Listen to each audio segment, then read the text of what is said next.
Ассаламу алейкум ағайындар, қалайсыздар, амансыздар ма, армысыздар, бармысыздар, аман есен саумысыздар? Денсаулықтарыңыз қалай, шаршамай жүріп жатсыздар ба?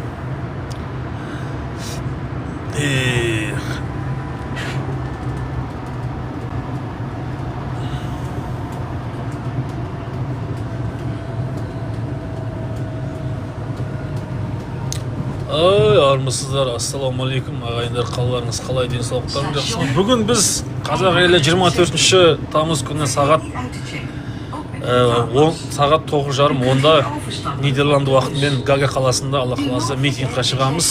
Гага қаласында Қазақстанның елшілігі, посольствосы дейді ғой, митингқа шығамыз. Жалпы қазақтың батыр деген, мен деген тұлғалы жігіттермен, Алла қаласа, иншалла бұйырса. Алларыңыз қалай, амансыздар ма? 23 тамызда аман есен өткізіп алдыңыздар ма? Ассаламу алейкум, Әділхан дейді. Қалыңыз қалай, амансыз ба? Әділхан дейді. 100 грамм бар ма дейді. Жоқ, алқаш, ондай жоқ. Бүгін біз ондай нәрсені айтпаймыз. Бүгін түзу, жақсы әңгіме айтайық, халқым. Ұрыспайық, төбелеспейік. Ассаламу алейкум, Қасқыр Серік бауырым, амансың ба? Алға Жокер, ассаламу алейкум. Макс дейді. Модераторлар болса өтініш, жаман комментарий жазғандарды өшіріп отырайық. Бүгін Қазақстанның елшілігі бар, Гага деген қалада, Нидерланды елінде. Соған барып митингқа шығамыз, бейбіт шеруге шығамыз. Өзіміздің наразылығымызды Тоқаевтың, Назарбаевтың шіріген жүйесіне қарсы білдіруіміз керек, ағайын. Сол үшін бүгін дұрыс әңгіме айтайық. Бір әдемі бір эфир болсын. Кішкене лайк басып, лүпіл басып, эфирмен бөлісіп, сыйлықтар жіберіп отырыңыздар. Әр қазағым жалғызым дейді. Қазақстан азаматтарының еркіндігі үшін, тәуелсіздігі, бостандығы үшін біз Тоқаев, Назарбаевтың шіріген жүйесіне қарсы күресуіміз керек. Алла қаласы, иншалла бұйырса. Біз қазір пойызда отырмыз. Трейн дейді ғой, трейн. Нидерланды елінде. Батылға жіберіп жатыр, ойнамайды екен батылға. Меломан, ассаламу алейкум, армысың, қалайсың, амансың ба? Меломан деген жақсы жігіт қой. Батылға жіберіп жатыр.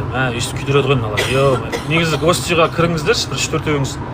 Гостиға кіріп аңыздар, батылға жіберіп бәле болып жатыр маған. Гостиға кіріп аңыздаршы, қайта-қайта батылға жіберіп жатыр да маған. 3-4-еуіңіз кіріп аңыздаршы батылға, гостиға кіріп аңыздаршы, гостиға өтініш. Әйтпесе қазір маған батыл жіберіп, қайта-қайта кедергісін жасап жатыр маған. Енді бір адам керек, болып жетеді, 3 адам болса. Тағы бір адам керек. Қайта-қайта. Ассаламу алейкум.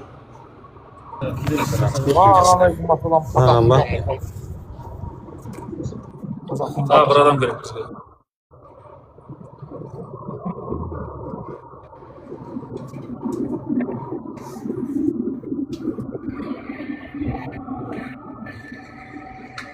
Нихау дейді. Тоқтарды қосайықшы, тоқтарды. Station Noordorp. U kunt hier overstappen op de bus. Change for the bus. Ассаламу алейкум, батырлар, қалдарың қалай? Уалейкум ассалам, қалыңыз қалай, амансыз ба? Жақсы, әйбет. Денсаулықтарыңыз қалай? Бауырым, жақсы, әйбет. Бауырым, менен нихау деп шығып тұрма не? Жоқ, сізден нихау емес, астында біреу жазып жіберіпті, нихау деп. Комментарийға жазып жіберіпті. Ол дал бойып, Қытайдың культуралық нелер бар. Көке, біз қазір митингқа барамыз, мына эфирді кейін сақтап салу керек, неге?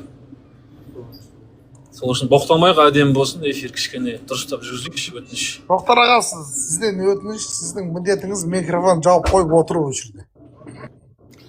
Микрофоныңызды жауып қойсаңыз да болады.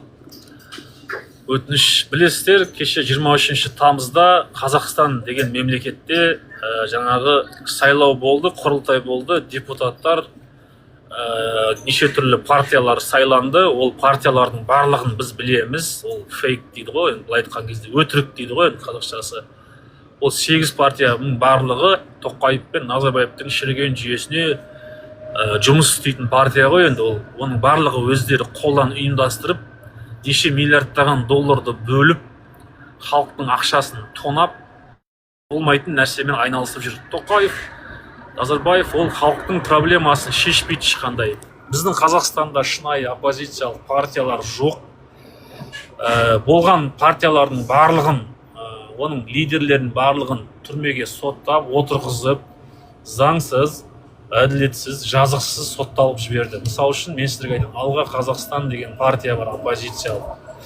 Алға Қазақстан деген партияны 28 рет тіркеуге барды әділет министрлігіне. Бірақтан өкінішке орай Тоқаев пен Назарбаевтың қорқақ шіріген жүйесі оларды тіркемей отыр. Оппозициялық партиядан өлердей қорқып отыр Тоқаев пен Назарбаев. Сол үшін біз кеше 23 тамызда Қазақстан бойынша бейбіт шеруге шығуымыз керек еді. Алайда біздің халық өте активный емес, пассивный бола бастады. Содан кейін ешқандай митингтер болған жоқ, өкінішке орай. Бірақ Алла қаласа алдағы уақытта иншалла бәрібір де митингтер Қазақстан бойынша болады.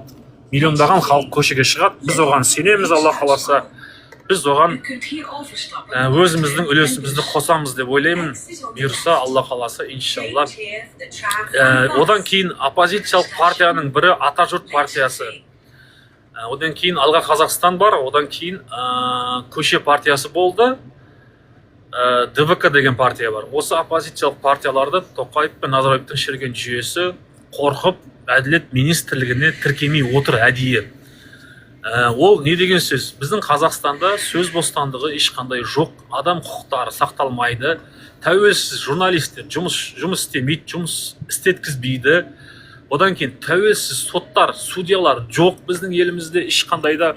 Бір сөзбен айтқан кезде Қазақстанда адам құқықтары сақталмайды, сөз бостандығы, ой еркіндігі, демократия деген нәрсе жоқ Қазақстанда, өкінішке орай. Сіздер Қазақстан елінің азаматтары Тоқаев, Назарбаевтың шіріген диктаторлық мемлекетінде құлша, кедей болып, сіңірі шыққан кедей болып өмір сүріп жатсыздар, өкінішке орай. Білесіздер, Алға Қазақстан партиясының лидері Марат Сламбаевты Тоқаев пен Назарбаев 7 жылға заңсыз, әділетсіз, жазықсыз соттап жіберді. Одан кейін екінші Думан Мұхаммед Кәрім деген батырымызды тоже солай Марат Сламбаев сияқты түрмеге отырғызып соттап жіберді. Заңсыз, әділетсіз және жазықсыз. Оны істеген Тоқаев пен Назарбаев, ЛРТ. Назарбаев пен Тоқаев оның шіріген жүйесі заңсыз, әділетсіз соттап жіберді. Енді тыңдаңыздар.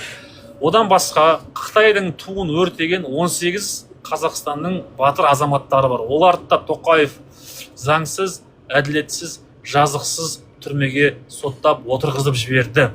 Одан бөлек қаншама Қазақстан Республикасында саяси тұтқындар бар. Өз ойын ашық, шындықты бетке айтқан үшін, Тоқаевқа, Назарбаевқа қарсы айтқан үшін, соған Тоқаев пен Назарбаев оларды заңсыз, әділетсіз түрмеге отырғызып жіберді. Оның бірі Амангелді Джахин, Әйгерім Тілеужан, Асқар Сембай, Гүлназ Серікбаев, Әділет Сағындықұлы, Мейірболат Мырзатайұлы, Жақсылан Көпеев сынды азаматтар заңсыз, әділетсіз, жазықсыз түрмеде отыр. Шындықты айтқан үшін Тоқаев пен Назарбаевқа.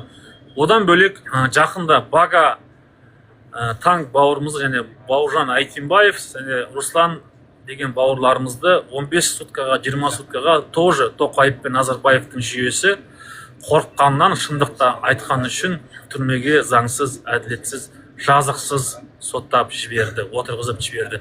Бұл не деген сөз? Біздің Қазақстанда ешқандайда жаңа Қазақстан жоқ, әділетті Қазақстан жоқ, ешқандайда Қазақстанның ішінде ешқандай демократиялық өзгерістер болып жатқан жоқ. Енді халқым, Масимов Америкада жүр. Америкаға оны Масимовты Тоқаев пен Назарбаев әдейі солай жіберген, оны ол Америкада демалып жүр. Сіздерге өтірік алдап жатыр, олар түрмеде отырған жоқ. Тоқаев пен Назарбаевтың айтқан жаңа Қазақстанда, әділетті Қазақстанда жоқ.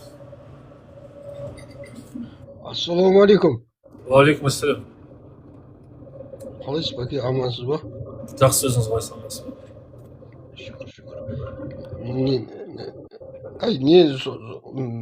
Мәсім бостандықта ма не сонда не? Кәрім Мәсімовті Тоқаев пен Назарбаевтың шіріген жүйесі Америкаға жіберіп жүрген. Let bij het uitstappen op de afstand tussen de metro en het perron. Көп. U kunt hier overstappen. 22 жылға сотталды дейді да бірақ шығарып жіберді. Иә, оны солай шығарып жіберді Америкаға. De tram en pas. Station Leidschendam, Voorburg. Қазақ елі лүпіл басып, эфирмен бөлісіп, болса сыйлықтарын кішкене жіберіп отырыңыздар. Рысбек айтарыңыз бар ма, сізді болмаса шығарайын? Айтарым, не істегенде мен просто мына эфирлеріңізді қараймын, басымда Қасқыр Серік, Аю Берік дегендерді қараймын. Сосын ана кім бар ана? Айткүл деген девушка. Соған эфирлерін қарап отырам бұлайынша. Постоянно. Енді сонымен айтарыңыз бар ма, елдің ішіндегі жағдай мәселе бойынша?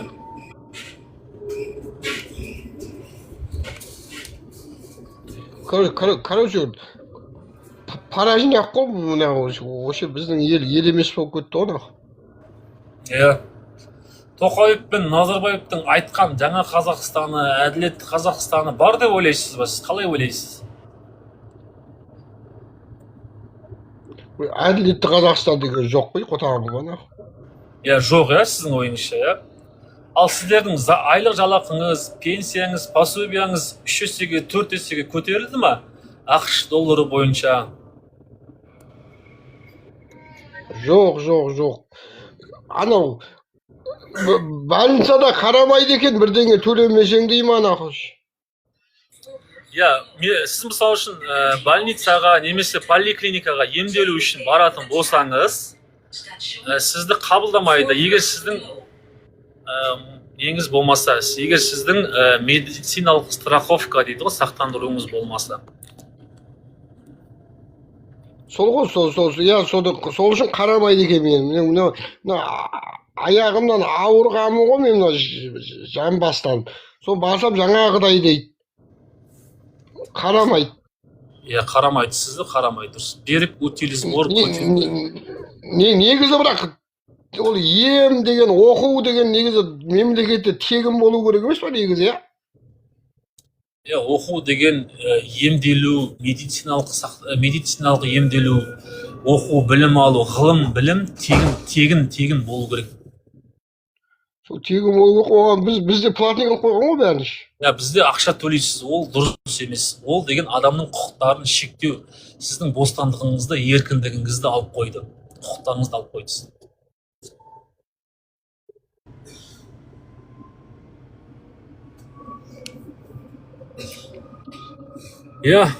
Басқа не айтасыз? Қазақстанның ішінде азық-түліктің қымбаттауы бойынша не айтасыз? Не айтам? 150 мың теңге айлық жетпейді, короче. Кредитіміз бар. 150 мың теңге айлық аласыз, несиеңіз бар?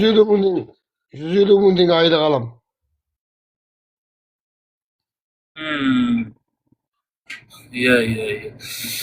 Енді ондай болса, сіз өз құқықтарыңызды талап етіп, бейбіт шеруге, митингке шығуға қалай қарайсыз?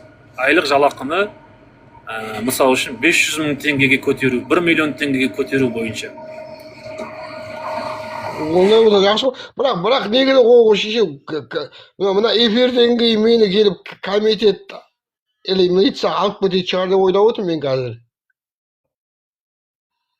Сізді алып кету үшін оған бір основание, бір себеп салдар болу керек қой. Сіз не айттыңыз заңсыз?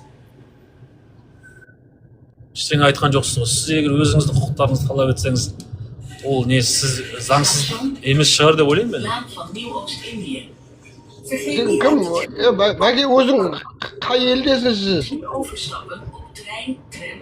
Біз қазір Нидерланды елінде, Еуропада Гага қаласына барамыз. Қазақстанның елшілігі бар Гага қаласында. Соған барып, Алла қаласы иншалла бұйырса, бейбіт митингке шығып, өзіміздің наразылықтарымызды Тоқаев пен Назарбаевтың жүйесіне, шіріген жүйесіне қарсы білдіруіміз керек. Жұмысқа тартшы дейді. Жоқ, бізде саясат ешқандай жұмыс бойынша мәселе айтылмайды жүрді. Тек қана саясат. Серікжан Біләш деген танисыз ба сіз? Иә, танимын. О, дұрыс адам ба ол кісі? Жақсы, керемет кісі ғой. Жақсы кісі ғой. Сауатты, өте сауатты адам, Білімі күшті, білімді, өте білімді. Өте білімді кісі. Кім бар сосын? Әбіләзов бар сосын. Әбіләзов та өте мықты адам. Мұхтар Әбіләзов та өте керемет кісі болды.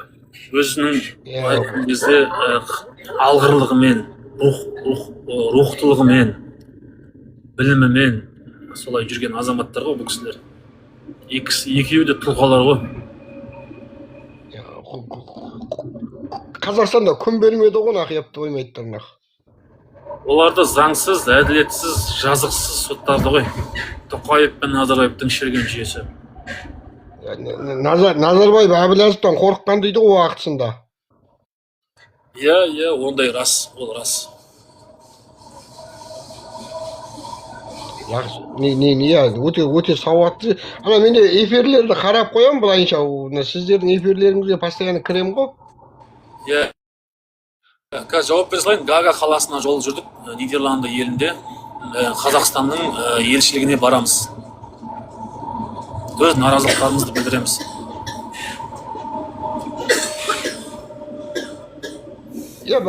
Бәке? Пойыз, иә. Сіз елден кетуіңізге не себеп болды? Қудалады ма? Түсінбедім. Елден кетуіңізге қудалады ма? Ана адамдар неқтан әлде өзіңіздің немізбен кетіп қалдыңыз ба қалай? Елден кету үшін себеп болды ма дейсіз ба? Біреулер қудалады ма? Қудаландық қой. Сөз шындығын айтқан үшін, сөз бостандығын талап еткен үшін қудаландық қой.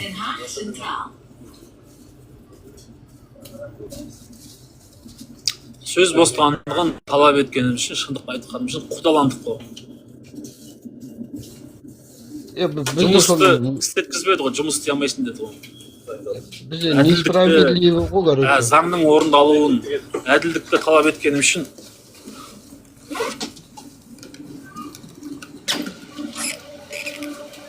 Нешінші жылғысың, братан? 92.000. Аға, сізде жеке вопрос көбейіп кетті ау деймін. Сіз одан қайтаға елдің ішіндегі проблеманы айтуыңыз керек ау деп ойлаймын мен сізге. Сол дұрыс болады ау. Онда, болды, мен үндемей ақ қояйын онда. Ассаламу алейкум, Алаш, қалдарыңыз қалай, амансыздар ма? Ой, Берік Батыр, қайда шықтың? Алейкум ассалам. Жол болсын. Біз Нидерланды елінде Гага қаласына Қазақстанның елшілігіне өзіміздің наразылығымызды, Тоқаев пен Назарбаевтың шіріген әділетсіз жүйесіне қарсы наразылықтарымызды білдіру үшін келе жатырмыз. Бәрекелді. Жолдарыңыз болсын. Аман, есен. Бір берекесін беретін жұмыстардың бірі болсын. Қазір сөйлей беріңіз, мен адам өтіп алайыншы неден. Біз вокзалда, жыты вокзалда едік, қазір түсіп алайық, сізге айта беріңіздер. Микрофон жауап отырайын. Кім? Бәке? Ырысбек, айта беріңіз аға. Ана Европа сонда біздің саясатқа араласа ма, қалай болады? Жоқ, қақпай жатырмын. Жоқ, араласпағанмен, бірақ білетті ертең мемлекеттік істер болған жағдайда сенің осындай арыз шағымдарың түскен деп айтады. Түсіндің бе? Мемлекет Нидерландтың өзінен қаншама миллиондаған қарыз алып тастаған ғой Қазақстан деген. Сол қарыздарды, анау қарыздармен неған кезінде, сөйлескен кезінде айтады, сендер мынандай нәрсені жасап жатыр екенсіңдер ғой, сендерден мынандай адамдар біздерде жалбы жасаған ғой деп, неге сендер соны реттемейсіңдер деп айтады да соны. Түсіндіңіз ба? Ол келіп араласады деген жағдай емес. Просто онға салады, жаңағы сотқа салады. Гага деген сот бар. Гага деген сот бүкіл әлемдік сот қой, айыр әлемдік әділ сот болып танылған сот. Гага дегеніміз. Сол сотқа наразылығын білдіруге барадыр жігіттер. Сендер үшін бұлардың бар ғой бір шыны керек бар ғой, бұлардың бар ғой, Қазақстанға бар ғой, бармай кетсе де, жоламай кетсе де, бұлардың жағдайлары чеки-чеки. Сендер үшін бәрі Қазақстанның халқы үшін жүріп. Қазақстанның халқы үшін, келешек болашақ ұрпақ үшін, келешек қазақ үшін, келешек Қазақстанның өмір үшін жүрген жігіттер ғой бұлар деген. Өз бастарын бәйгеге тігіп. Келеміз да, сенің жылың қанша, сенің сауат деңгейің қанша, анауың қанша, боқтан өзгені сұраймыз келіп бұлардан ше. Жігіттер, жігітсіңдер ма? Бір адам игілікті бастап атыр ма? Көмек бер алсаң, қолыңмен қолдап көмек бер, болмаса бар ғой. Андай қыршаңқ әңгімемен, аяқтан тарту, астында боқтау, өзіңнің тәртіпсіздігіңді көрсетпеңдер жігіттер. Айналайындар. Шамалы болса да, еліме үлес қосайын, елім жақсы өмір сүрсін деген жігіттер бұлардың бәрі. Бұлар деген бар ғой. Сіз аға ойлаңызшы, бұлар Европада жұмыс істеп, бұлар азаматтық алып кете алады бұлардың бәрі. Братан, есіміңіз кім сіздің? Менің есімім, неге олай жеке сұраққа шыға бересіз аға? Дөде баласы деп тұрма, дөде баласы деп тауып ала аласың мені. Мен дөденің баласымын. Болды. Неге жеке сұраққа осылай шығасыңдар, түсінбеймін сендерді. Дөденің баласы деп тұрма, ізде дөденің баласын табасын, қай жақта тұратынын табасын, үйенме дейін табаласын. Дөде баласы деп іздеш, ютубтан, инстаграмнан, бүкіл жерден ізде тауып аласын менің қай жақта тұратынымды. Атымның кім екеніне дейін тауып аласын. Болды. Ол несін эфирді сұрайсың? Андай, мен жаңағы шешесіңіз кейін ақы. Дұрыс адамын, короче, шешесіңіз кейін жаңағы. Сен сөзің дұрыс болмай тұр ғой енді, сөзің дұрыс болмай тұр ғой. Неге дұрыс болмай тұр мен сөзім? Сөзі дұрыс адам, ой, бәрекелді, мықты, Алла разы болсын деп айту керек, дұға жасау керек, сразу. Бәрекелді, Алла разы болсын, жігіттерге аман болсын деп айту керек. Жоқ келіп бірден, сенің атың кім деп атсын сен маған. Менің атымның керегіне мен ойладым, ол жігіттер, батыр жігіттер,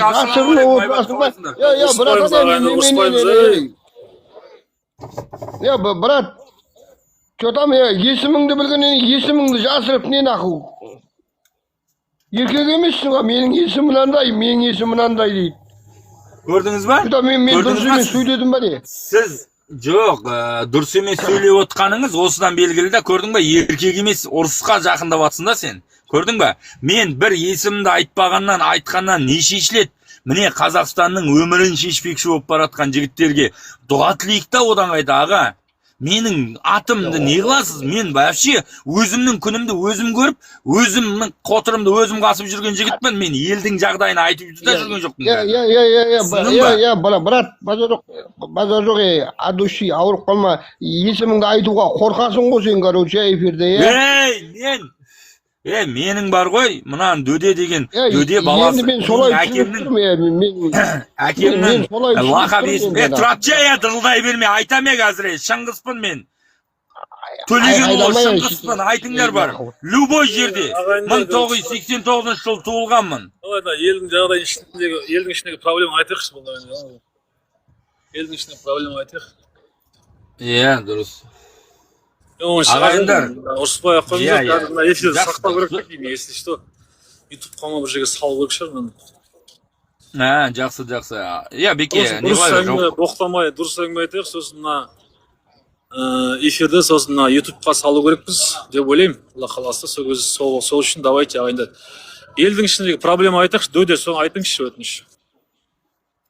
Жақсы. Ағайындар, қазақтың мұң-мұқтажын тыңдайтын үкімет жоқ болып тұр ғой бізде. Мұң-мұқтажын тыңдайтын үкімет болса, бізде әскерден өліп келген, анасы өліп келген 4 жыл болыпты. әскерден баласы өлген, бірақ жазасын алмай жүр. 4 жылдан бері жазасын алмай жылап кеше эфирде шығып отыр. 4 жыл болған эфир жазасын алмаған, баласын өлтіріп тастаған, бірақ кеше бір итті холодильникке, көшеде тұрған холодильникке басын қысып қойып сабап атқан итті, сабап атқан адамды 4 жылға қамапты да, ал ана нені итті самолетпен Германияға жіберіпті. Германияда бір адамдар асырап алуға. Енді ойлаңыздаршы ағайындар, иттің деңгейінде, иттің құнындай қазақтың құны болмай тұр ғой ағайындар. Осы үкіметте иттің құнындай құн болмай тұр ғой. Ассалаумалейкум. Қалайсың, бауырым, амансың ба? Көп неғма, настроен неғма, жықпа, еш уақытта күліп жүрш, брадан, күліп жүрш. Сенің күліп жүргенің керек бізге. Ауырып қаласың болмаса. Микрофоның жабық тұр. Айбат. Ассалаумағалейкум, қалайсың, дәуір боласың, амансың. Дұрыс, аманбыз. Ал өзі оянбаса, өзі сұрамаса, енді біз амалын жасаймыз ғой. Әрине. Елшіліктің есігін қағамыз енді Қазақстан. Біз бармыз мына. Пока маза бермейін, жүйе өзгергенше. Әрине.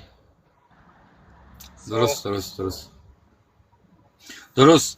Еңбектерің жансын, жігіттер. Алла разы болсын сендерге. Елім дейтін, сендердің де арттарыңда қоштайтын ел, батыр елдің ел тұруынды Алла нәсіп етсін.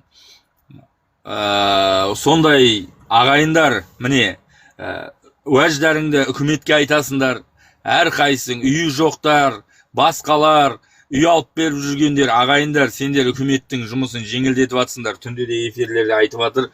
Ағайындар, үйі жоқ ағайындар, бүкіл проблемасы басында бар ағайындар, қосылыңдар. Міне, елім, жерім деген жігіттердің астында тұрыңдар, қара орман боп.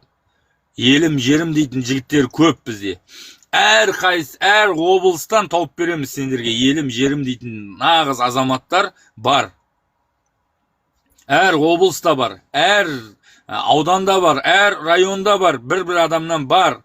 Соларды тауып береміз ағайындар. Солардан барып сабақ алыңдар, үйреніңдер, көздеріңді ашыңдар.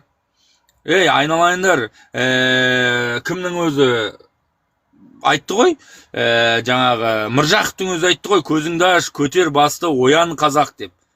Оянатын, одан кейін қанша заман өтті, бірақ заман қайталанып жатыр ағайындар.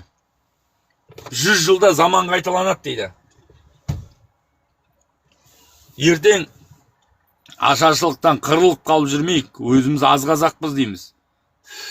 Репрессия кеп жатыр міне. Репрессияны сендер сезбей жүрген шығарсыңдар, тойларыңды тойлап, басқаңды неғып, исрапқа беріп, енді бар ғой.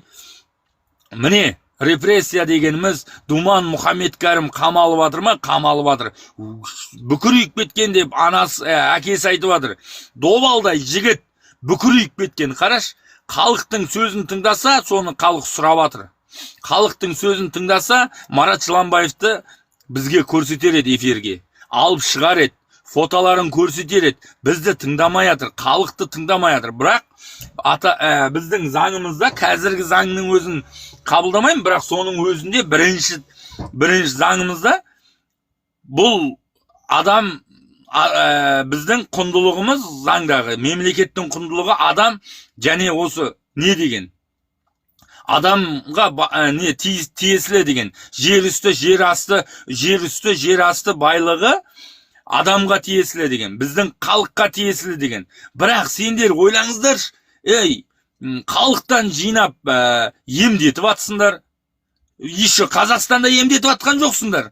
Шетелге емдетіп атсыңдар, қазақтан жинап үй алып беріп атсыңдар. Айналайын, ана конституциямыздағы жер асты, жер үсті байлығы халықтікі болатын болса, неге халық содан пайда көрмейді? Неге емделмейді? Біздің медицинамыз мықты неге дамып кетпейді? Медицина ғой керегі. Кеше айтып жатыр, простой дәрінің өзі қымбат қалып жатыр дейді. Простой дәрінің өзі. Ағайындар, дәріңнен бастап садигіңнен бастап анау қарттар үйіне дейінгі проблема деген толып кетті ғой ағайындар. Ол ащы шындық қой, шындық ол. Еңіреп жүрген не болды? Мына мектепте адам өліп, бір бала асылып қапты мектептегі мұғалімдердің қыспағынан. Менің балам инвалид болып қалды, неге садикке беріп едім. Шабытпен кеткен бала табытпен қайтады. Әскердегі балаң. Болашағың сендер жастар емес пе болашағың? Жастардан кеп, ой, жастар қазір мал, анау, мынау деген нәрсені айтпаңдар, жігіттер. Жастар деген білімді біздің жастар. Сен жастарға бірінші, сен ұлттық сана, Ахмет Байтұрсыновты оқыған жасың бар ма? Міржақып Дулатты оқыған жасың бар ма? Сендердің жастарың, сендер жастарға қандай білім бердіңдер? Баян Есентаеваның неше байы болған деген білім бердіңдер ғой сендер деген. Баян Есентаеваның қанша байы болған, Амелайдың неше подписчигі бар деген білім беріп атсыңдар сендер балдарыңа. Ағайындар, сендер тесте болды ғой Баян Есентаева, тесте жүрді, тесте неше байы болған деген. Алла сақтасын, сендер ұлттық сана қалыптаспағаннан кейін сендерде нормально ұрпақта шықпайды ғой, жастарда шықпайды ғой. Бірақ сондай жастардың ішінен өзінен біздерде мықты білімді жастарымыз шығып жатыр. Анау рак деген ауру қазір Қазақстанда 10% рак. 10% рак қазір Қазақстанда. Бірақ сол Қазақстаннан шықты ракты емдейтін бала. Оны қолдамады. Дубай алтыда сатып әкетті. Қазір Дубай жан-жаққа сатып жатыр соны. Енді не дейсіздер? Жастарға қандай мін тағасыздар? Жастар емес, біздің билікті алу керек. 40 жас пен 60 жастағы ағалар алу керек. Осылар Заманбектің кезінде де үндемей отырған осылар. Жаңағы Ағаділдің кезінде де үндемей отырған осылар. Аронның кезінде де үндемей отырған осылар.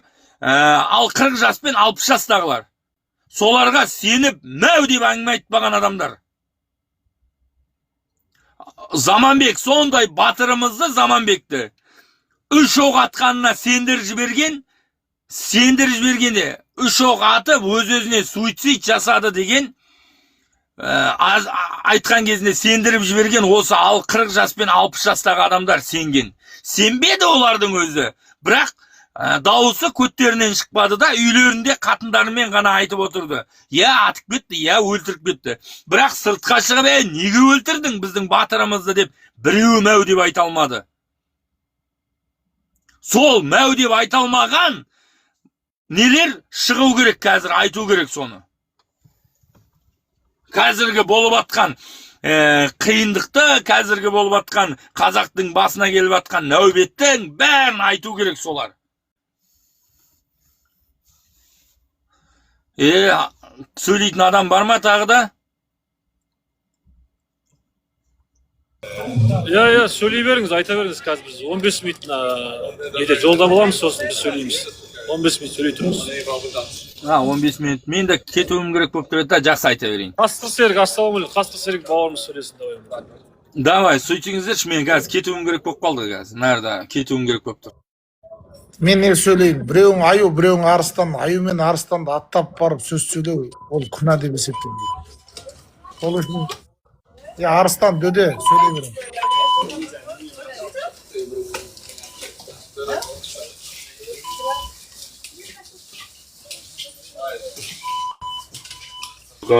Дұрыс қой, мысын басу үшін сөйлеп атқан шығарсыз, бірақ көп мақтап қоясыз, секе ұнамайды.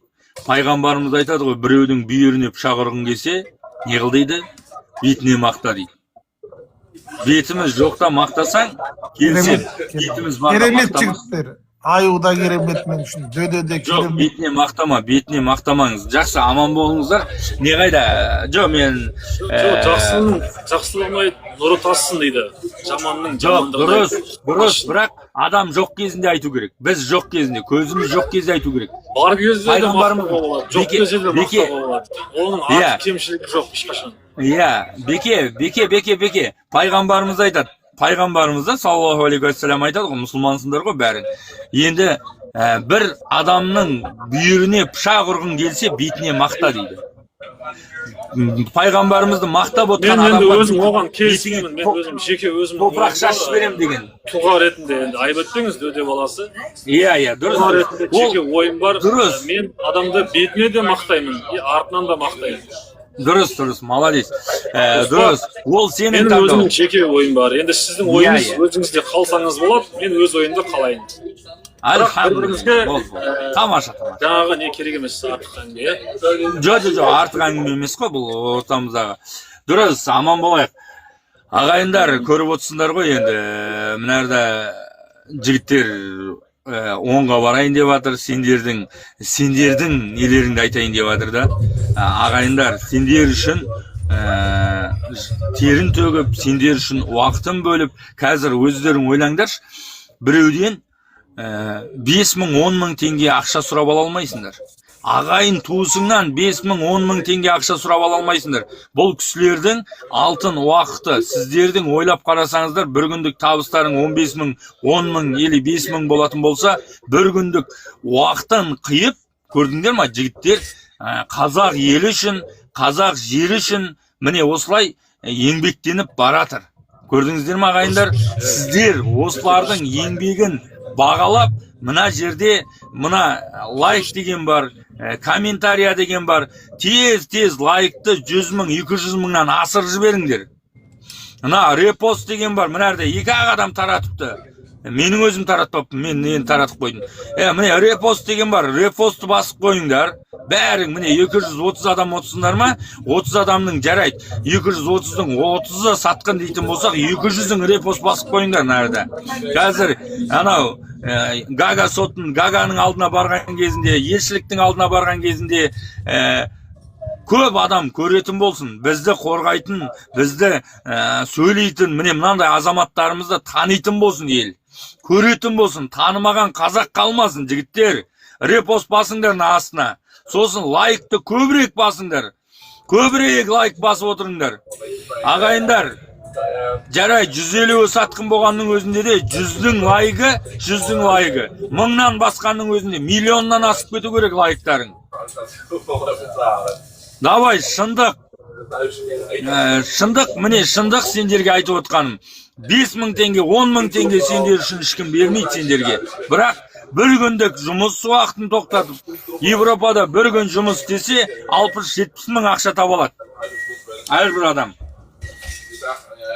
Соны қиып, сендерге міне келатыр уақыттарын бөліп, алтын уақыттарын бөліп келатыр сендер. Соны құрметтейік, ағайындар. Құрметтейік, бұлардың уақытын құрметтейік. Сол үшін астында жаман пікір деген керек емес, ағайындар. Жақсы пікір жазыңдар. Жолдарың болсын деп, 200 адам жолдарың болсын, ниеттеріңе жетіңдер деп жаз. Ниеттеріңе жетіңдер деп жазыңдаршы, астында. 100 адам жазсыншы, ниеттеріңе жетіңдер деген комментарияны жазсыншы. 100-дің бірі уәли дейді. 40-тың бірі қыдыр, 100-дің бірі уәли дейді. 100-іміздің, біреуіміздің дұғамыз қабыл болып кететін болса, берік ниетіне жететін болса, біздер демократияда өмір сүреміз, ағайындар.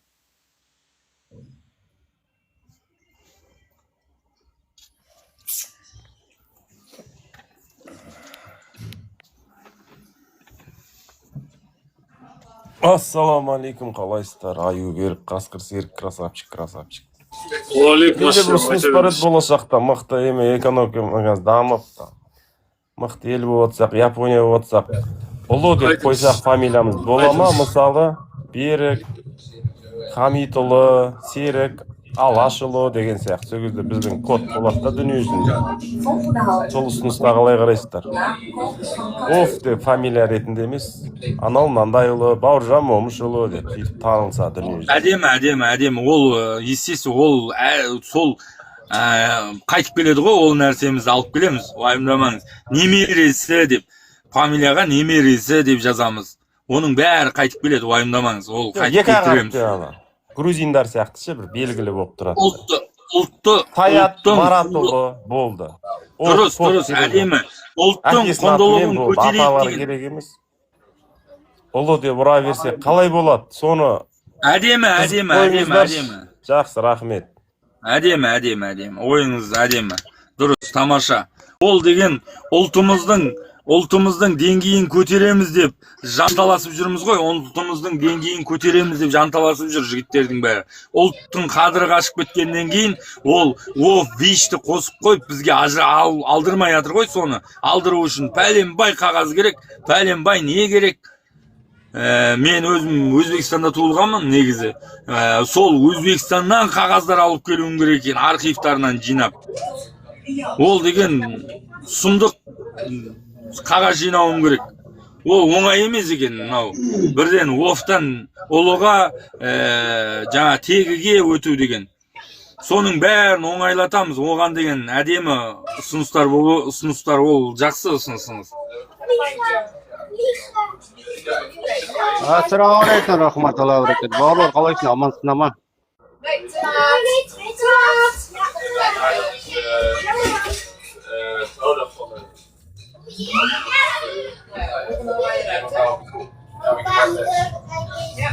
Дауырым естіп тұр ма, жігіттер? Естіп тұр, сөйлей беріңіз. Секе мен бір жерге мен сөйлеп жіберейін, бауырлар, мен сөйлеп жіберейін. Есім Ромар, атырауым бар. Әңгіме жоқ, мына айтып отқан дұрыс, базар жоқ. Мына қазақ, мен өзім намаз оқимын, бірақ әңгіме жоқ, адам шыдамы бар екен, рас екен. Біздің Қазақстанда әділдік деген жоқ еще. Осының бәрін қолға алмаса болмайды, бар күшейтіп береді иншалла. Мына бірнеше халық, бүкіл әкімдерде, бүкіл Қазақстанда әкімдерде отырған, депутат отырған, болған бәрін кетіру керек. Ең соңында Тоқаевты кетіру болды. Біздің Қазақстанда әділдік деген жоқ еще, заң деген жоқ еще. Не кетті сондықтан осының қолға алмаса, өзімізді қолға алмаса болмайды. Бара күшейіп кетті. Тоқаев не істеп жатқанын білесіңдер ғой бәрі. Сондықтан қолға алайық, осы бауырларымызға аман болсын. Сендерге айтайын, сендерге Алла береке мен жеңілдік берді иншалла. Осының бәрін сендерге көптен рахметін айтамын.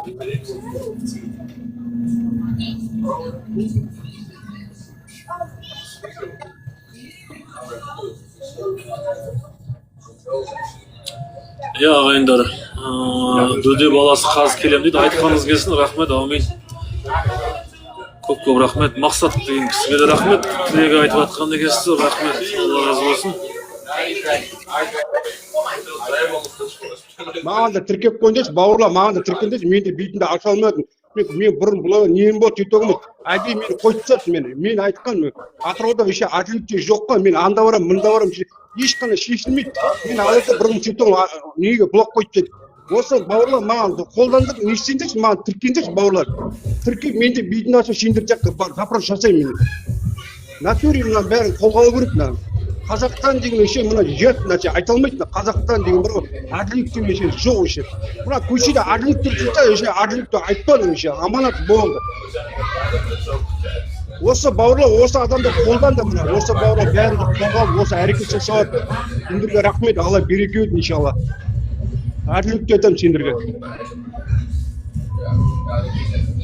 Сендер аман болса, бәрі аман болады иншалла. Сендер мына қолға алса, бәрі қолға алады. Тек сендер аман болдыршы, болды. Орыстан закатты тоқтатпау керек, болды.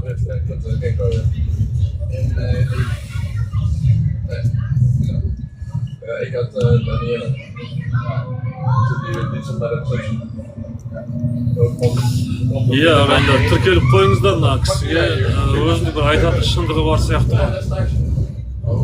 Бар, шындым бар, мен тойдым бар, шынбайды. Мен өзім намаз оқимын, намаз оқимын, бірақ Алла жолында, бірақ шариғатта болмайды екен, мына әділдікке, мына короче, адамның ашуы бар екен. Мына бауырлар ақидар шығып жатқан, осындай бауырлар шығыңдар.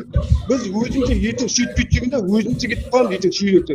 Қазақстанды айта алмай қалса, Қазақстанды жерінде жүре алмайды. Өзіміз қазақпыз, өзіміз қазағын жерінде жүре алмайды, шынымды айтсам бар ғой.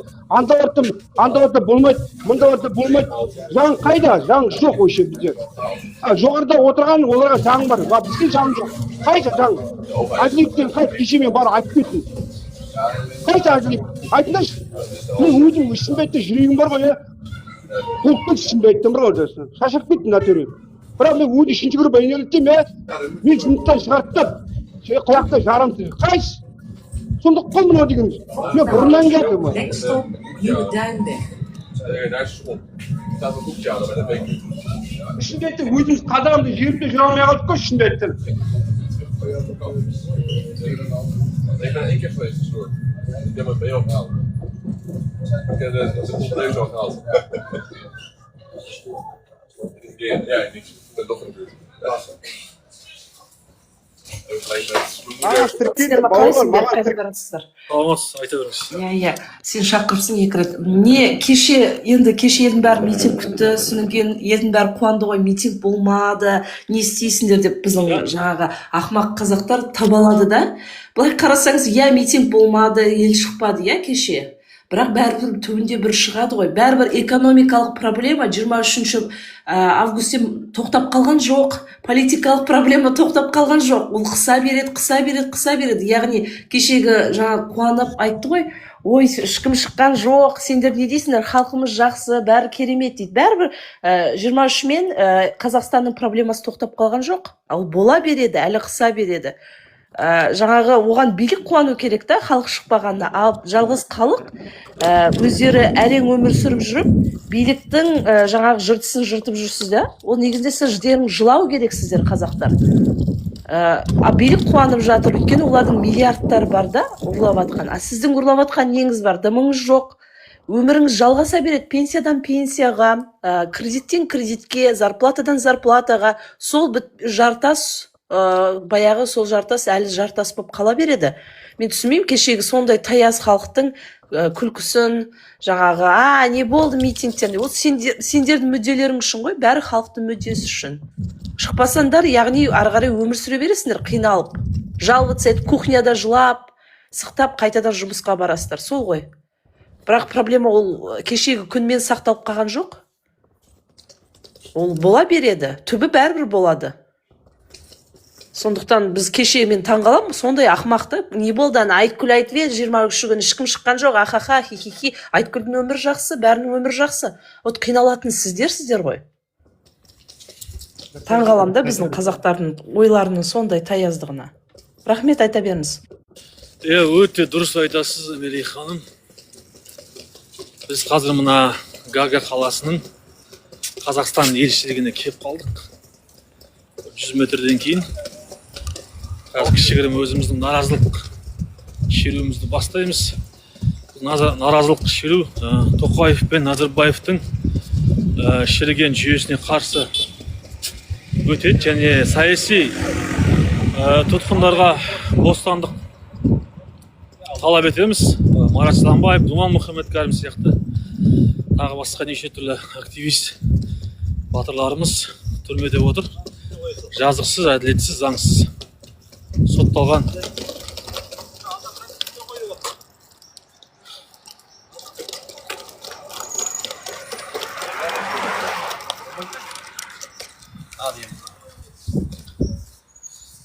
Я халқым, лүпіл басып эфирмен бөлісіп отырыңыздар. Біздің батырларымыз Қазақстан елшілігі Нидерланды елінің Гага қаласында көрдіңіздер. Бұлар енді әрине шықпайды, бізді көрсе қорқады. Бұлардың ішінде отырған Қазақстан Республикасының елшілері Нидерланды елі Гага қаласында.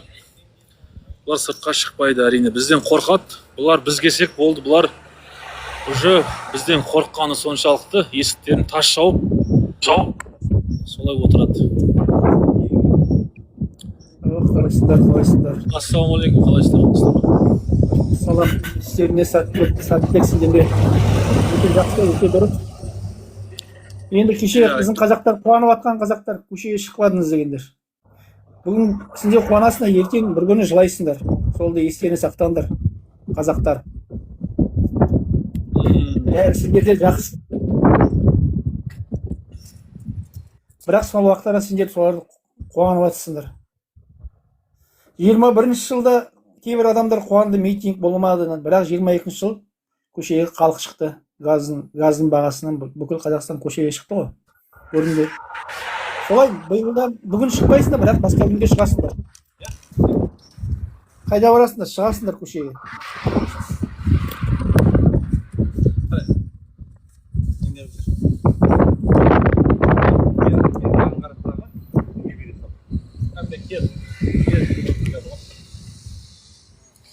Елшіліктің өкілі келіп тұр мына бізге. Қараңыздар. Бірақ бұл енді бізге шыға ма шықпай ма қазір көреміз.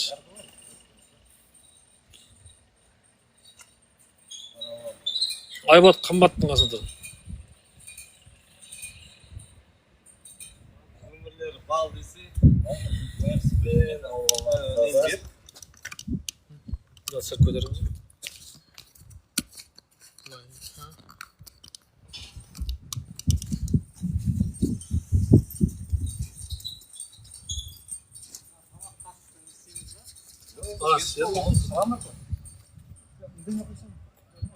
не айтасың?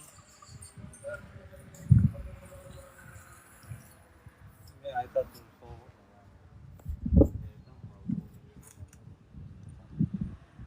Ассалаумағалейкум қазағияда. Қалай көрдіңіз?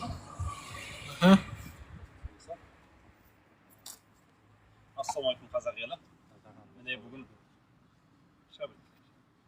2026 тамыздың 24-і. Мынау Нидерланд корольдығының Гага қаласында, яғни айтқанда Данқа қаласында орналасқан Қазақстан елшілігіне келіп тұрмыз. Бұл жерде енді үстімізден белгілі болып тұрғанша не үшін келгеніміз. Кеше яғни немене сайлау болды, енді оны өздеріңіз де білесіздер, құрылтай. Бірақ ол жерде тағы да әділетсіздік болды. Тағы бір көрінісі. Ал енді сол әділетсіздікте соның құрбандары болып міне үстіміздегі жатыр. Енді сайлау әрқашанда бір әділ өткен жоқ, әділ өтпейтін болып тұр. Жүйе өзгермеді. Біздің енді міне талабымыз міне осы саяси тұтқындарға бостандық. Міне Марат Жыланбаев, Мұхаммед Кәрім және де Айгерім Тілежанова сияқты саяси тұтқындарға бостандық талап етіп келіп тұрмыз. Біздің талаптарымыз осы. Тағы да фотоларда тұр. Ал енді Берік мырза енді кешегі өткен бір жалған құрылтай, жалған сайлауда бір ауыз лебізін білдіріп, бір ауыз өзінің пікірін айтты. Ассалаумағалейкум, армысыз қазақ елім, қалайсыздар, амансыздар ма? Кеше 23 тамызда құрылтай сайлау өтті, партиялар және депутаттар сайлау өтті Қазақстанда, бірақтан оның барлығы заңсыз, әділетсіз и фальсификациялық сондай заңсыз, әділетсіз сайлау болды. Оның барлығы былай айтқан кезде Тоқаев пен Назарбаевтың жүйесіне, жұмыс системасына жұмыс істейтін Тоқаевтың өзінің подставной партиялары, былай айтқан кезде әділет болсын, жаңағы аманат дейді, тағы басқа республика партиясы, оның барлығы қолдан жасалған өтірік, фейк оппозициялық өтірік партиялар. Бұлған ешқандай сенбеңіздер. Кешегі күні білесіздер, Назарбаевтың өзі жаңағыдай ауырып сайлауға бара алмады. Бірақта Назарбаев пен Тоқаевты біз Алла қаласы иншалла түрмеге өмір бақиға отырғызып соттаймыз. Яғни бұлардың жасаған қылмысы үшін 2011 жылы Жаңаөзенде Назарбаев Нұрсұлтан халыққа оқ атуға бұйрық беріп, Жаңаөзенде қазақ бауырларымызды өлтіргені үшін Назарбаев Нұрсұлтан өмір бақиға түрмеге отыруға лайықты адам. Ал 2022 жылы қаңтарда қазақ халқын оқ атуға бұйрық беріп, заңсыз, әділетсіз қазақтарды өлтіргені үшін Тоқаев Қасым-Жомарт Кемелевичті өмір бақиға түрмеге отырғызуымыз керек. Бұлай айтқан кезде бұлардың барлығы ұры, қылмыстық жүйе. Тоқаев қанішер, Назарбаев қанішер. Білесіздер, кешегі өткен сайлау ол әділетсіз, ешқандай да халықтың жағдайын ойлайтын, халықтың проблемасын шешетін ешқандай партиялар емес. Оның барлығы бұлай айтқан кезде Тоқаев пен Назарбаевтың өзінің қолдан құрастырған өтірік партиялары, өтірік депутаттары, өтірік оппозициялық партиялар. Яғни бұлай айтқан кезде кешегі сайлау әділетсіз, заңсыз, бұлай айтқан кезде фальсификациялық түрде өтті. Оған сенбеңіздер. Халқым одан кейін Атажұрт партиясы, Көше партиясы, ДВК партиясы және Алға Қазақстан партиясы, бұл партиялар шынайы халықтың оппозициялық партиялары. Бұл партияларды біз Алла қаласа қолдауымыз керек. Ешқандай да біздің елімізде жаңа Қазақстан, әділетті Қазақстан жоқ. Тоқаевтың айтқан, бұлай айтқан кезде жаңа Қазақстаны бұл өтірік, бұның барлығы фейк. Шын жүзінде біздің Қазақстанда ешқандай да демократия жоқ, сөз бостандығы жоқ, тәуелсіз журналистер, тәуелсіз бұқаралық ақпарат құралдары жоқ, тәуелсіз судьялар жоқ. Бұның барлығы халықтың сайламаған Тоқаев пен Назарбаевтың қолдан тағайындаған өздерінің өтірік подставной адамдары. Бұларға ешқашан сенбеңіздер. Яғни былай айтқан кезде Тоқаев, Назарбаев өмір бақиға түрмеге отырып сотталу керек. Бұлардың қылмысы үшін, халықты атқаны үшін, елді тонаған үшін. Одан бөлек Назарбаев пен Нұрсұлтан мен Тоқаев, Қасым-Жомарт Кемелевич бұлар 35 жыл қазақ халқын тонап, қаны ішіп, кедей құл қылып, бейшара қылып, сондай бір мүшкіл жағдайға жеткізді. 300 миллиардтан астам долларды Тоқаев пен Назарбаев және оның семьялары, олигархтар ұрлаған. Бұлардың барлығы, былай айтқан кезде қылмыскерлер, ұрылар, қанішер жүйе. Бұны біз өзгертуіміз керек. Сол үшін халқым 30 тамыз Қазақстан бойынша сағат 12-де бейбіт митингқа шығуларыңызды біз шақырамыз. Халқым ел үшін, жер үшін, жарқын болашақ үшін, халықтың, елдің болашағы үшін, бала-шағамыздың, ұрпағымыздың, өзіміздің болашағымыз жарқын, жақсы өмір үшін, әділетті қазақ үшін, әділетті Қазақстан үшін біз күресуіміз керек. Сол үшін халқым 30 тамыз сағат 12-де Қазақстан бойынша бейбіт митингқа шығу керекпіз. Орталық алаңшаларда, орталық площадьтарда, акиматтардың алдында, әр қалада, әр ауданда, әр облыста, және Астана, Ақорданың алдында бейбіт митингқа шығу керекпіз. Қойылатын талаптар: Тоқаев кет, Назарбаев кет, төменгі жалақы $2000 болу керек, орташа жалақы $3000 болу керек, яғни 1 миллион теңге, 1,5 миллион теңге болу керек. Тегін ғылым, білім, медицина болу керек, парламенттік демократиялық республика болу керек, премьер-министр басқару керек, оны халық өзі әділ сайлау арқылы сайлау керек. Тоқаев кет, Назарбаев кет, айтқан кезде қылмыстық жүйесін біз өзгертуіміз керек. Сол үшін халқым күш бірлікте, иншалла бұйырса біз біріксек, ауызбіршілік болса біз жеңіске жетеміз. Одан бөлек 30 тамыз күні болатын митингте Думан Мұхаммедкәрім, Марат Шыламбаев, Әйгерім Тілеужан, Гүлназ Серікбаева, Асқар Сембай, Амангелді Жахин, Жаслан Көпеев, Әділет Сағындықұлы сияқты, Мейірболат Мұжатайұлы және Қытай туын өртеп заңсыз, әділетсіз сотталған 18 батырымызға және басқалар саяси барша тұтқындарға бостандық талап етуіміз керек. Біздің Қазақстанда білесіздер, 50-ден астам саяси тұтқындар бар. Олардың бары түрмеде отыр, 7 жылдан 10 жылдан срок алған, заңсыз, әділетсіз, жазықсыз сотталды. Олардың тек қана қалағаны, талап еткені шындықты айтты, өз құқықтарын талап етті, халықтың жақсы өмірін талап етті. Сол үшін Тоқаев пен Назарбаев қорыққаннан оларды соттап жіберді. Енді Айбатқа айтыңыз, Айбатқа беріңіз. Мына кісілер, мен көрсетіп берейін, қараңыздар. Бұл Думан Мұхаммедкәрім. Бұл кісіге біз өткенде хат өткізгенбіз, осы жерде елшілікке әлі жауабын алмадық, бірақ әлі жауабын алған жоқпыз, бірақ қазір тағы талап етеміз. Бұл кісінде тоже Думан Мұхаммедкәрімді заңсыз, әділетсіз, жазықсыз Тоқаев соттап жіберді түрмеге. Одан бөлек міне біздің батырларымыз, 18 батырымыз мынау жаңағы Қытай туын өртеп, заңсыз, әділетсіз, жазықсыз сотталған. Бұларды да біз сыртқа бостандыққа шығаруымыз керек. Одан бөлек мына жақта қаншама саяси тұтқындар бар біздің түрмеде отырған, заңсыз, әділетсіз, жазықсыз сотталып кеткен. Мына қаңтар оқиғасын білесіздер, халықты Тоқаев оқ атып өлтірді. Міне заңсыз, әділетсіз, жазықсыз халықтың қаншамасы міне қазақтарымыз міне жаңағыдай айтқанда шейіт болды, мерт болды. Тоқаевтың заңсыз жаңағы бұйрығының кесірінен.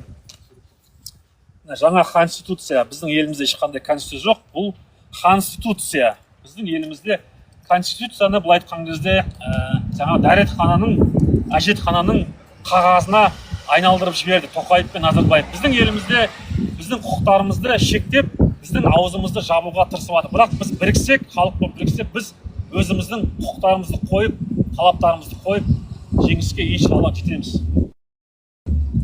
Қараңыздар.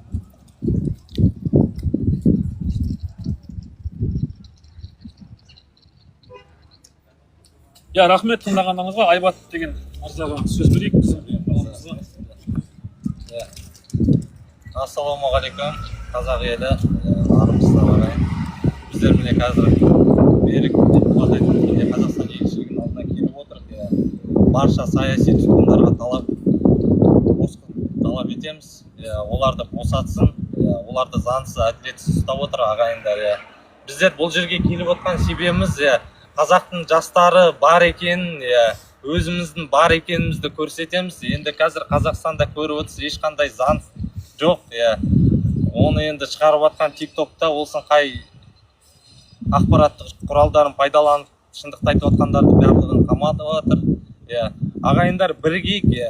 Әркім өзі саналы түрде өзі ашық шықпаса, халық өздеріңіз оянбасаңыздар, өздеріңіз сұрамасаңыздар, өздеріңіз талап қоймасаңыздар, ешкім көмектеспейді. Біздер бірігу керекпіз, ағайыныз, көбею керекпіз, саяси сауатты болу керекпіз.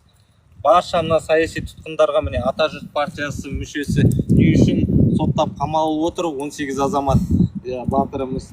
Бұл Қытайдың экспансиясына қарсы ашықтан ашық шыққан азаматтар. Бізде Қазақстанда міне қазір кеше құрылтай өтті, баршаңыз көріп отырсыздар, өтірік сайлау, өңкей мінбарға маймылдарды әкеліп қойды. Әнші, олардың ешқандай қазаққа жақсылық әкелмейді. Бұл Тоқаев пен Назарбаевтың жүйесі өзгермей, қазаққа ешқандай жақсылық жоқ. Сосын қазақ халқым, өздеріңіз сұрамасаңыз, өздеріңіз саяси сауатты болмасаңыз, өздеріңіз іздемесеңіз, ол ешқандай нәтиже өзгермейді. Ертең ол Тоқаев пен Назарбаев кетсе де, орнына келген адам да дәл осы саяси сауатсыз болса, осы жүйені жалғастырып кетеді. Ағайындар, өзіміз талап етейік, өзіміз сұрайық. Қазір Қара Қытай қаптады, визасыз режиміне қарсы шыққандар, міне бізді соғысшысыз жаулап отыр, заңсыз түрмеде отыр. Ағайындар, әділет сұрап отқан, шындықты айтып отқан барлығын қамап отыр. Ағайындар, біздер арандатушы емеспіз, онда ешқандай ниетіміз де жоқ. Біздер міне келіп отыр, барынша әйтеуір жастар, елім жерім дейтін шынайы жанашырлар бар екен. Осы биліктің, Тоқаев пен Назарбаевтың жүйесін, зұлымдықтарын айтып, әшкерлеп, халыққа жеткізу осы. Өйткені қазір бізде Қазақстанда айтып отырмын, сөз еркіндігі, сөз бостандығы деген жоқ, ағайындар. Ертең құрылтайдан кейін енді шығып барша саяси тұтқындарды хотя бы босатып алайық, ағайындар. Марат Жыланбаев, Думан Мұхамбет-Кәрім, Айгерім Тілеужан, міне Бекзат Мақсұтхан бастаған, міне бізде екі-ақ қана партия бар қазір Қазақстанда. Шынайы жұмыс жасап жатқан, елім жерінде оларды тіркемей отыр. Міне Марат Жыланбаев бастаған Алға Қазақстан партиясы, сосын міне Атажұрт партиясы. Қазір міне осы екі партияны да тіркеген жоқ.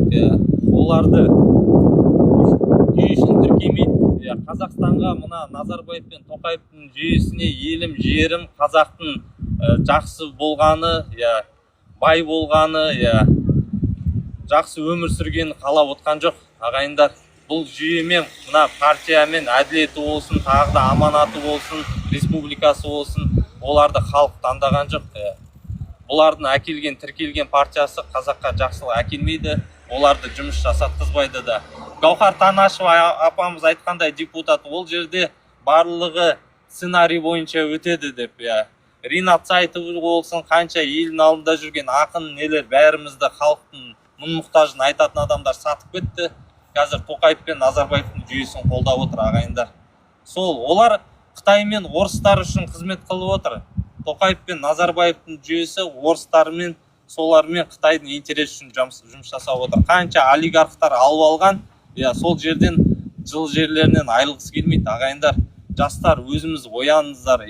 Айлық төмен бізде, қаяққа кетіп жатыр. Продукты қымбаттады, не себепті қымбаттады? Осының бәрін зерттеп, өздерінің үлестерін қосыңдар, бір тамшы болса да. Ағайындар, өздерінің шындықты бәрін ақиқатты көресіздер сол кезде. Жақсы, рахмет баршаңызға.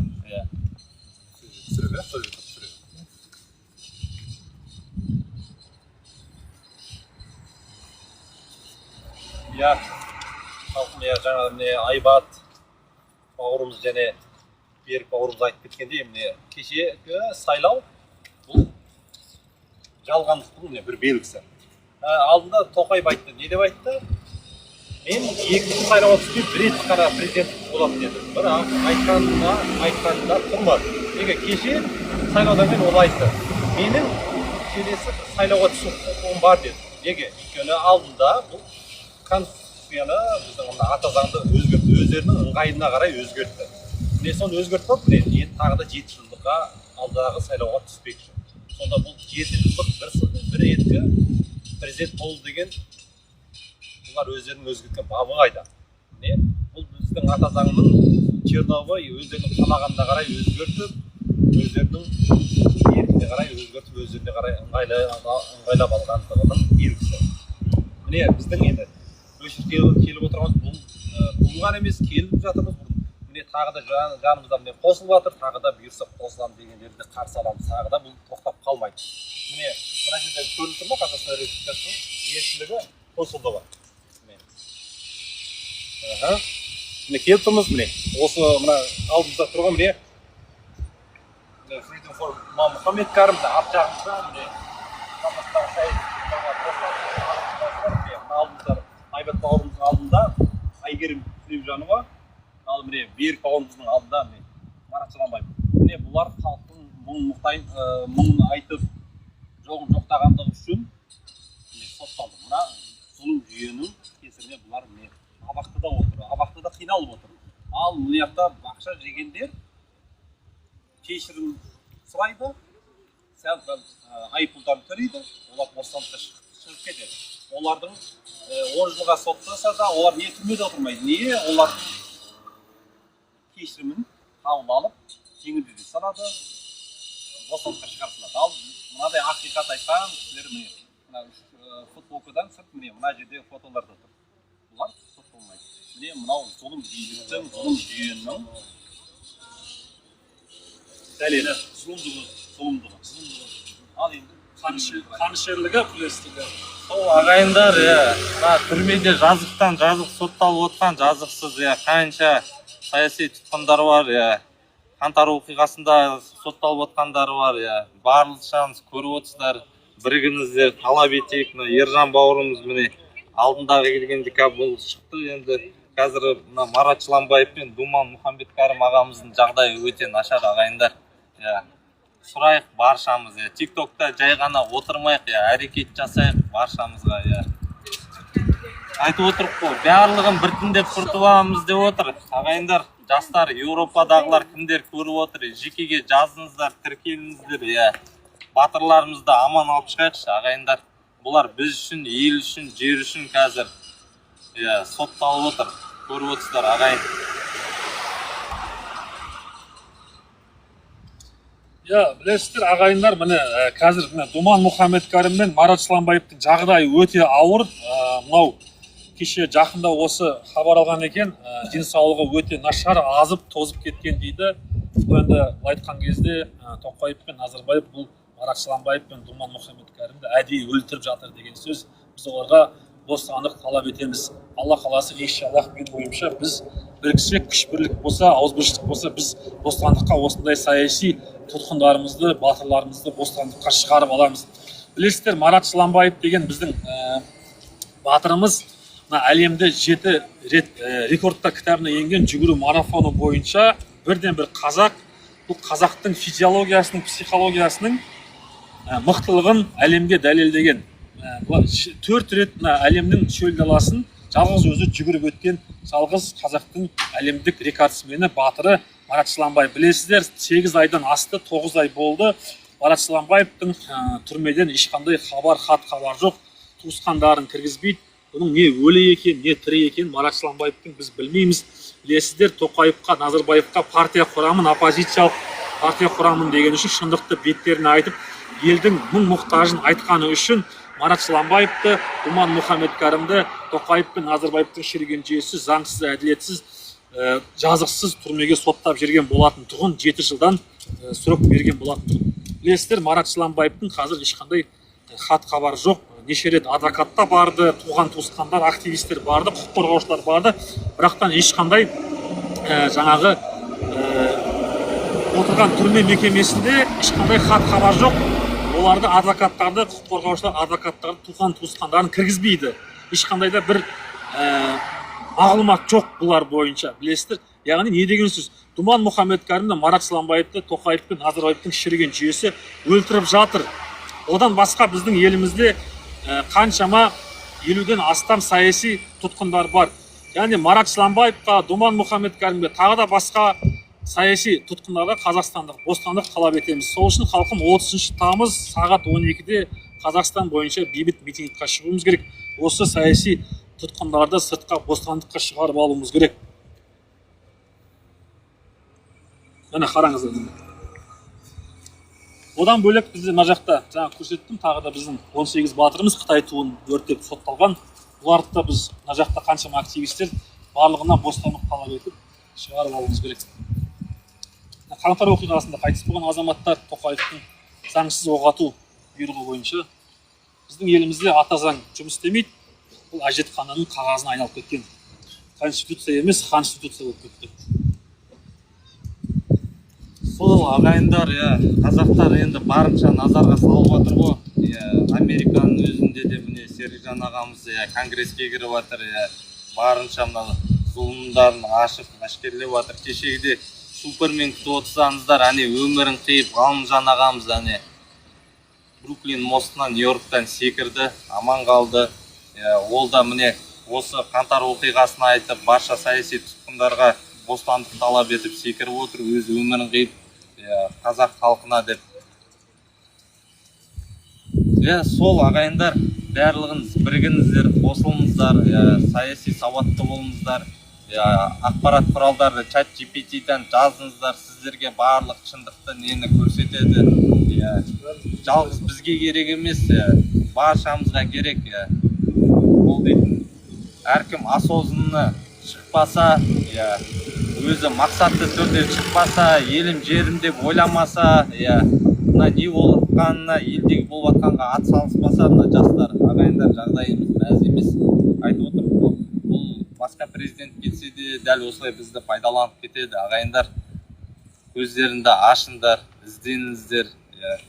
Саясатқа араласпа деп жатқандардың бәрі 200-ді мұнафиқтар. Міне, бұл саясатқа араласпа десеңіз, қараңыз. Мыналар біздің бюджеттен мініп жатқан машиналарын қараңыз, міне. Мерсте 221, міне. Бұлардың өмірлерін көрдіңдер ма?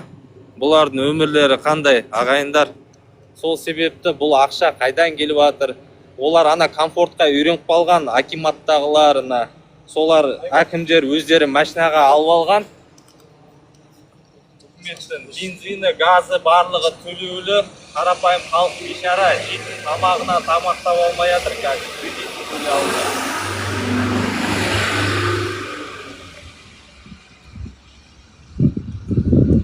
Саяси тұтқындарға бостандық! Саяси тұтқындарға бостандық! Марат Жуанбаев, Думан Мұхамбет-Кәрімге бостандық! Айгерім Тілегжановға бостандық! Бостандық! Сендерді мына тіркеген әділет партияларын өтірік, Тоқаев пен Назарбаевтың жүйесі кетсін.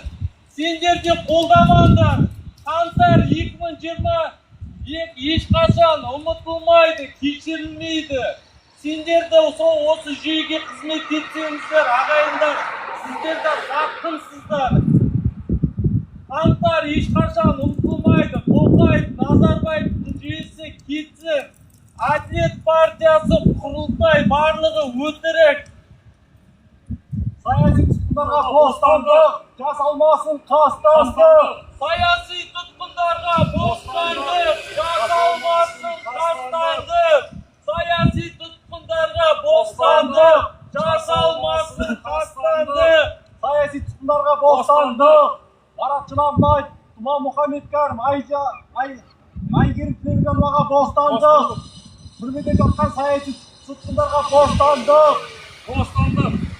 Қаңтар оқиғасында 20 мың террорист деп айтқан Тоқаевтың қайда дәлелі? Тоқаев өтірікші!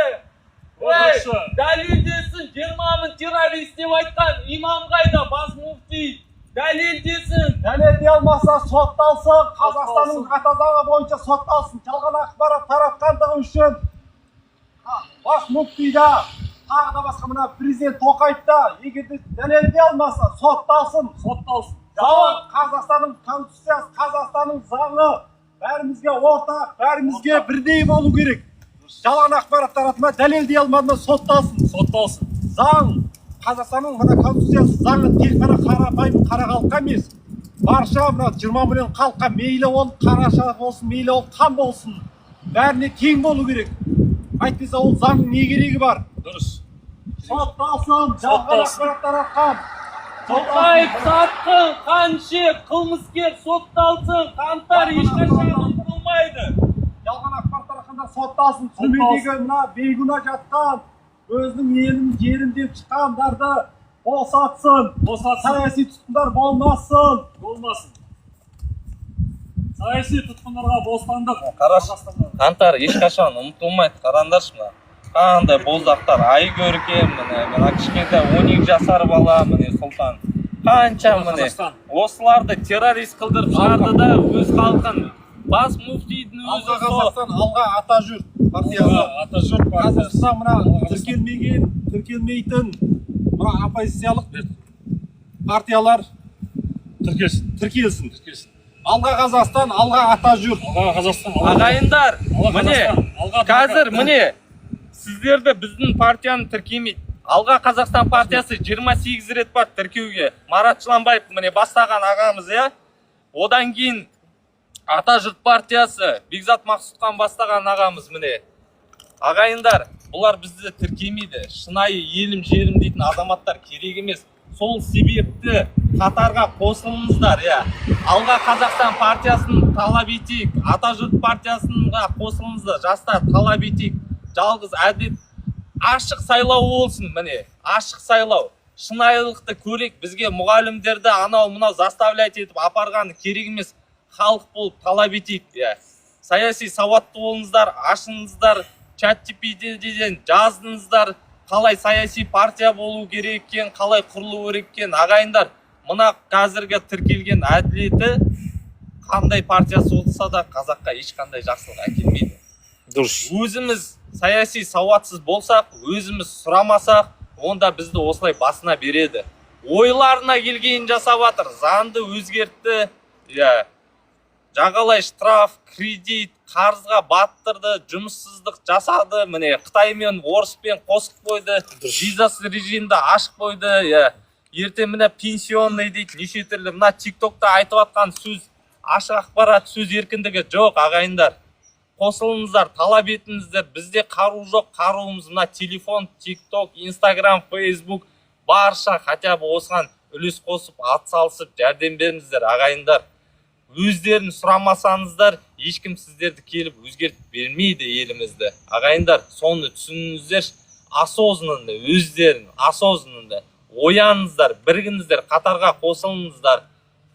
Тоқаев, қаншер, сатқын! Сендерді соларды қолдап отқан сатқынсыңдар.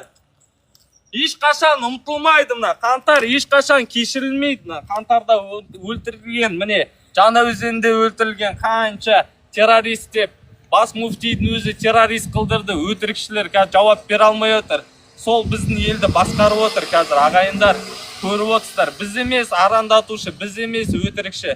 Солар дәлелдесін, егер шынайы шындықты айтып отқан болса, ағайындар. Рахмет баршаңызға, Алла разы болсын. Ағайындар, біз эфирді аяқтаймыз.